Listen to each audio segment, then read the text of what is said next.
धृतराष्ट्र ने पहले श्लोक में अपने और पांडु के पुत्रों के विषय में प्रश्न किया था। उसका उत्तर संजय ने दूसरे श्लोक से 19वें श्लोक तक दे दिया। अब संजय भगवत गीता के प्राकट्य का प्रसंग आगे के श्लोक से आरंभ करते हैं। अथ व्यवस्थिता न दृष्ट्वा धातराष्ट्रान् कपिध्वज प्रवृत्ते शस्त्र संपाते धनुरुद्यमे पांडवा हृषिकेशम तदा वाक्यमिदमाह महीपते। इस पद का तात्पर्य है कि अब संजय भगवान श्री कृष्ण और अर्जुन के संवाद रूप भगवत गीता का आरंभ करते हैं। 18वें अध्याय के 74वें श्लोक में आए इति पद से ये संवाद समाप्त होता है। ऐसे ही भगवत गीता के उपदेश का आरंभ करके उसके दूसरे अध्याय के 11वें श्लोक से होता है और 18वें अध्याय के 6वें श्लोक में ये उपदेश समाप्त होता है।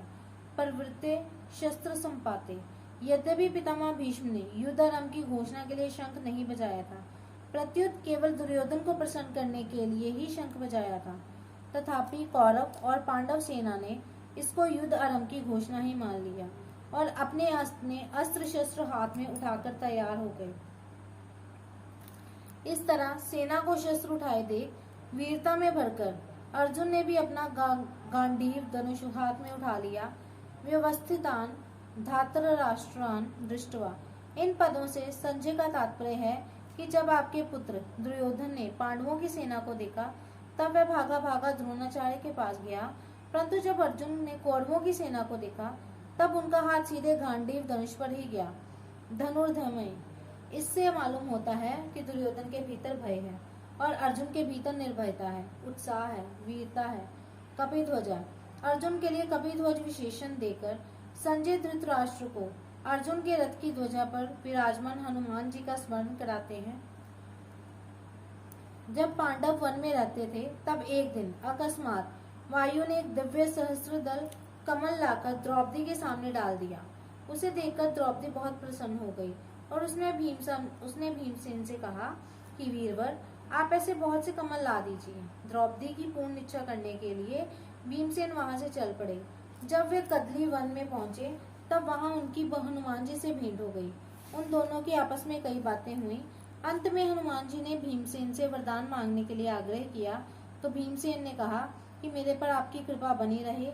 इस पर हनुमान जी ने कहा, हे वायुपुत्र, जिस समय तुम बाण और शक्ति के आघात से व्याकुल शत्रुओं की सेनाओं में घुसकर सिंहनाद करोगे, उस समय मैं अपनी गर्जना से उस सिंहनाद को और बढ़ा दूंगा। इसके सिवाय अर्जुन के रथ की ध्वजा पर बैठकर मैं ऐसी भयंकर गर्जना किया करूंगा जो शत्रुओं के प्राणों को हरने वाली होगी, जिससे तुम लोग अपने शत्रुओं को सुगमता से मार सकोगे। इस प्रकार जिनके रथ की ध्वजा पर हनुमान जी विराजमान हैं, उनके विजय निश्चित है। पांडवा। धृतराष्ट्र ने अपने प्रश्न में पांडवा पद का प्रयोग किया था, अतः धृतराष्ट्र को बार बार पांडवों की याद दिलाने के लिए संजय पांडवा शब्द का प्रयोग करते हैं। ऋषिकेशम तदा वाक्यमिदमाह महीपते। पांडव सेना को देखकर दुर्योधन तो गुरु द्रोणाचार्य के पास जाकर चालाकी से भरे हुए वचन बोलता है, परंतु और अर्जुन कौरव सेना को देखकर, जो जगत गुरु हैं, अंतर्यामी हैं, मन बुद्धि आदि के प्रेरक हैं, ऐसे भगवान श्री कृष्ण से शूरवीरता, उत्साह और अपने कर्तव्य से भरे हुए वचन बोलते हैं।